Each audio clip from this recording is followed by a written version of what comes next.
Hi, Darcy. So it looks like you're starting with the side pass. Once you get organized and you start the side pass, you want to look straight ahead, and then also just make sure your weight is even in the stirrups. It looks like you're leaning off the right side a little bit.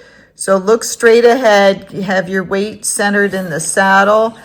Then if his hindquarters is dragging, see how his front feet are crossed and his back feet are not crossing? Every time you press with that leg, just give a little tap behind your leg to help his hindquarter catch up. Many times the walking horses kind of do this in two parts, but you can fix that. And since I see you can carry a stick, just give him a little tap to help him to catch that up. And then, release every time he does it right. And then I see you're probably repeating the process that you go one way and then the other. So he's anticipating and immediately going the opposite way. Take a longer break so you reward him for doing it right. And then switch your stick and let him sit there for a minute and then go the other direction. That way he won't anticipate as much and you'll be ready. And then look right up over his ears, keeping your weight centered, giving little taps behind your leg as you do it. And then when you stop, make sure you stop square and just wait.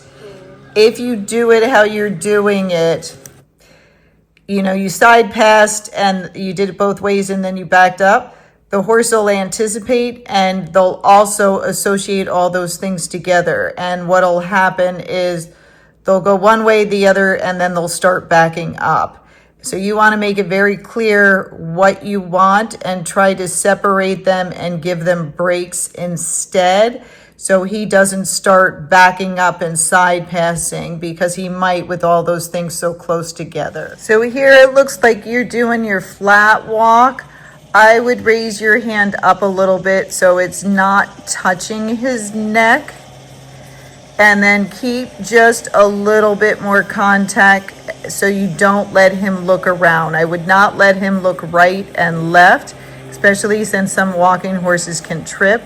That'll set him up to trip because he's not paying attention where he's going. And then I would just also keep a little bit more contact to keep him focused and keep that head straight. And also to help keep your head set a little bit better. He goes low and then he picks his head up and then he's looking all around. So you want to be a little bit more consistent and keep those hands up off of his neck. You want a straight line from the bit up to your elbow. His flat walk is pretty good, except what I mentioned with his head going side to side and him not really paying attention to where he's going. But some of the time he gets his head way up, kind of like there, and then he slowly comes back down. I would give him a little bit more communication just so he understands where to keep his head and not have it going up higher than that. Okay? Just it'll make a much pretty picture and he'll understand to be much more consistent with it. But he does have a good head shake. He does have good leg separation. So up here, you're going to stop in a moment. What I would do, which I do with all my horses, is sit back, take your legs off, deep breath in and out, then your whoa, and then your pull. But it looked like when you stopped, you just pulled on his mouth. So it's always nicer to stop him with our body and then use the reins last. And then I would get his head down, but I would have those reins shorter. They're a little bit too long, so they're kind of getting into your belly area. And then if you do a turn on the forehand, which you just did, especially when you have a fence there, it's always nice to turn towards the fence because the fence will help block him. So it's not bad. I'm gonna go back for a minute. So let's go. So as you back him up, keep your eyes up over his head, have those reins a little bit shorter, like 4 inches shorter, and then break these pieces down. You're kind of flowing one into the other, like I was saying with the side pass. So you want to have your reins short, give him a little break after he backs up so he knows he did a good job, and then go ahead with your turn. And make sure you Once you set him up, use your eyes. You keep looking down at him. So look where you want to go and go a little bit slower through it so it ends up being a nice finish. But even when you're switching the stick, I would do that at a standstill. I wouldn't have him walking off because, again, they associate cues, and he's going to think you're switching the stick as a cue to go forward. So you can have the rein shorter and your hands up, and then if you want to be softer on his mouth, just push those arms forward. But you really never want to rest your hands down on their neck or down on the saddle unless there's like a medical reason, like you have bad shoulders or something like that.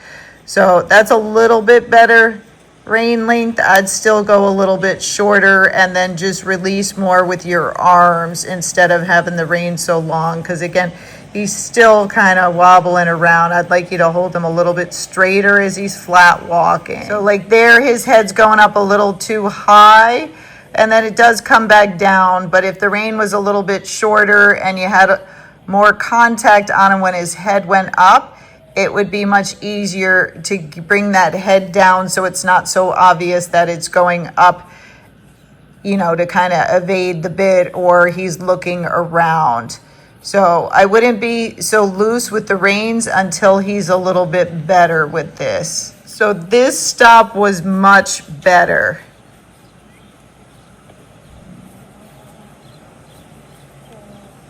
But you said whoa right as you pulled on his reins.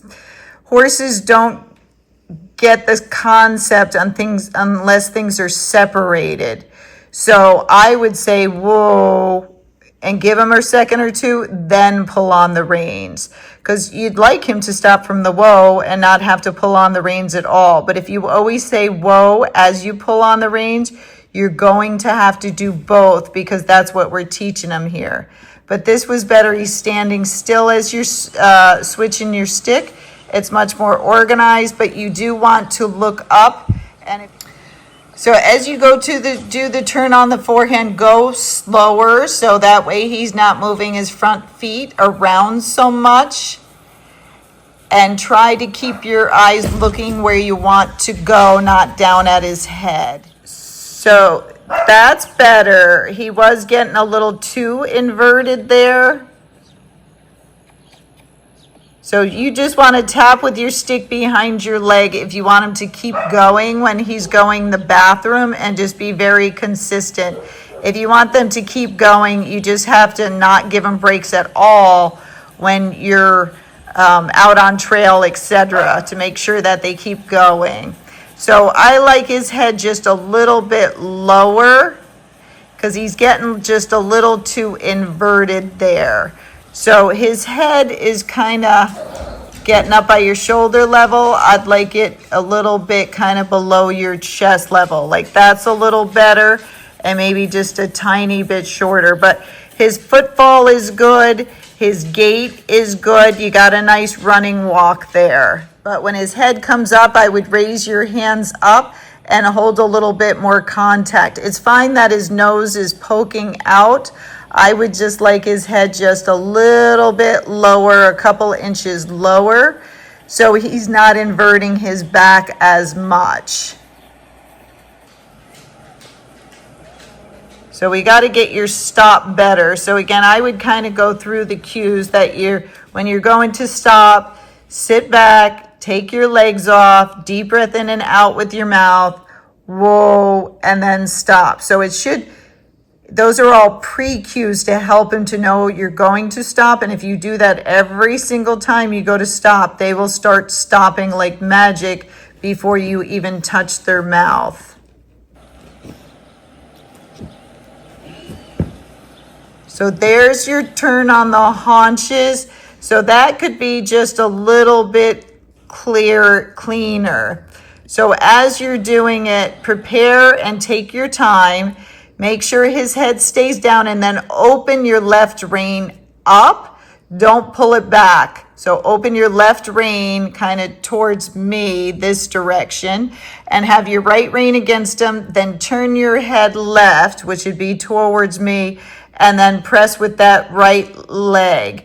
And again, with the walking horse, it's good to like move over a step, stop, move over a step, stop, because they do tend to wobble, and that's how you'll kind of clean it up. So I would have stopped right there, then I would have pushed him over again and stopped, and then I would have pushed him over again and stopped. And that way he won't get that leg.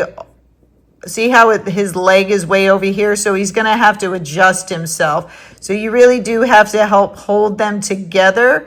And then if he wasn't moving his shoulders over, then you can hold him and tap him on his shoulder to help him to get over there.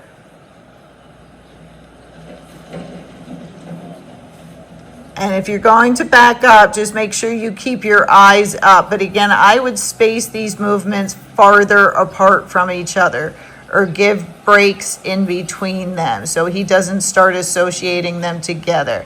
But there he's a little bit too inverted. I'd still bring it down a little bit more. So I would get his head down more and then release so then he can stretch out more. The walking horses can carry their head higher, but he's actually getting his too high. So you want to bring it so the top of his head is more here, which he keeps going up above it. And if he raises his head up, raise your hands up to follow his mouth, and then try to keep those hands so they're not on the saddle. But it's a little bit inconsistent, so I don't think he knows what frame he's supposed to be in. So I think it was right here. He starts to change a little bit. He starts going more towards a trot. And if your reins were shorter and you could have held them a little bit more, like the video I said, hug your horse, that would have got it back quicker and it would have made it look much nicer. So it's nice that you're trying to be light-handed and have him carry himself more, but I think he needs more setup and a little bit lower head set for that. This was a little bit better stop, but you want to look through his ears. Don't look down at his head.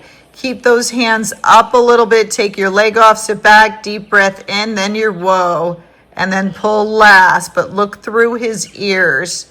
It just looks like you keep looking down. And so same thing there. That was your turn on the forehand. It just did not look organized. It looks like, and again, maybe you're rushing a little bit because of the video, and I know somebody was helping you. But there, the top of his head was way up by your shoulders, and that's way too high. So raise your hands up. If his mouth comes up, raise your hands up and follow his mouth. But it's getting more confusing by not having enough contact on him at those times. You see, this getting really dark. So here, I think you're going for the saddle gait. He just looks a little kind of unorganized, like he's half cantering in the back, and sometimes he's cantering a little in the front. And then, so not bad. I think with a little bit more collection, a little bit lower headset. I forgot if he's trotty. I think he might be trotty. But at this point, I think even if he is trotty, you could frame him up a little bit more and tuck that nose in slightly and try to get a little lower headset. And if he's trotty, it's fine where you're sitting back.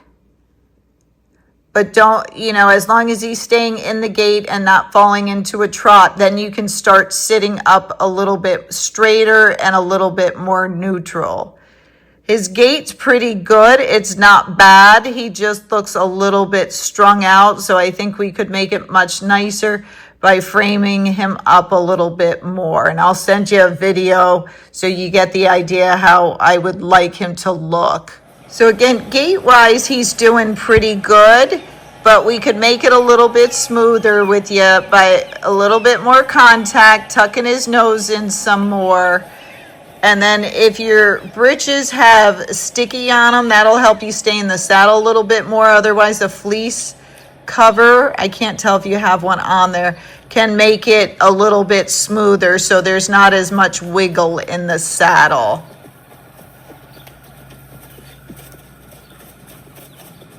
So again, gait-wise, he's doing pretty good. But again, it looks like you have a fair amount of wiggle in there. And I think if you just kept a little bit more contact on him, it would make that gait smoother for you. And again, if they're trotty, we do invert them to get the gait. But then once they're getting it, then we try to get them in just a little bit better frame and bringing that head and nose down slightly if they can hold it. But you're getting a lot of speed. Okay, so when you go to canter him, I would make sure you're giving him pre-cues, which is warning, so he knows he's going to canter. And I like to half halt, shift my weight to the outside, and then if they can't get their lead, I'll bend him to the outside. If they can get their lead or they're getting better, I'll have their head straight or bent slightly to the inside. Now, even when the horses are trotty, I will try and bring their head down to get the canter, because when their head's up, it's going to make them more lateral or more towards the pace and not as diagonal, so it's harder for them to canter. With a lot of the trotty ones, you can go from your saddle gait and kind of fall into the canter, but I always round them out. So as you go to the canter, he kind of gets strung out, gets his head way up. And you got it. But then I would try to get his head down, and I would take him in a circle because he's getting very lateral, and that circle will help him stay a little bit more diagonal, and it'll also help him to keep that lead behind in time. If he's I got to take your sound of your husband off. So that's a little bit better, but I'd bring his head down even a little bit more. Stay in a circle, get an inside bend, because all those things will help him to become more diagonal. Or you could even set up some poles, like the video I posted today, some poles to get the canter. And what I would do with him, because he's a little tense, is canter a couple of steps. There he's cross cantering. I would have shut him down, got him organized again, and got him calmer. And then just canter like 2-3 steps, then go back to gaiting or walking. And then canter a couple steps, then back to cantering and walking. So you want to do up and down transitions because he's getting too tense, and then he's kind of going back towards that gait, which I know you're going towards his gait now. But again, he looks like he's getting confused, a little strung out, and then he's really swinging his hindquarters around those turns. I would just slow everything down, try to break it down into more steps, and take it slower. So there it did look like you kind of pumped into it from the saddle gait. That's a better canter. But again, if you're trying to get that rocking horse canter, then I would keep him in a circle and use some gymnastic poles to help you to get there. That'll help make it easier. But every time your buttocks hits that saddle, like now, I would half halt on the reins and press with my leg in the seat at the same time. And that will also help to slow him down, get that canter a little bit more comfortable. And your gait's good there. Now he's kind of half cantering on the wrong lead there. So I would just get things more organized and slow it down and then make sure you know. But there he's on the wrong lead. And you can always look down at your feet to see which lead he's on, whichever foot is out in front. Like if your left foot is out in front, then it means he's on his left lead. If your right foot is out forward, then he's on the right lead. And then here I would just slow him down just a little bit more and try to set his head some. Because his gaits are good, so it looks to me like he's able to hold his gaits now. I would just try to get it in a little bit better frame and a little bit more like semi-collection so he's not getting strung out. Now this was the cutest part.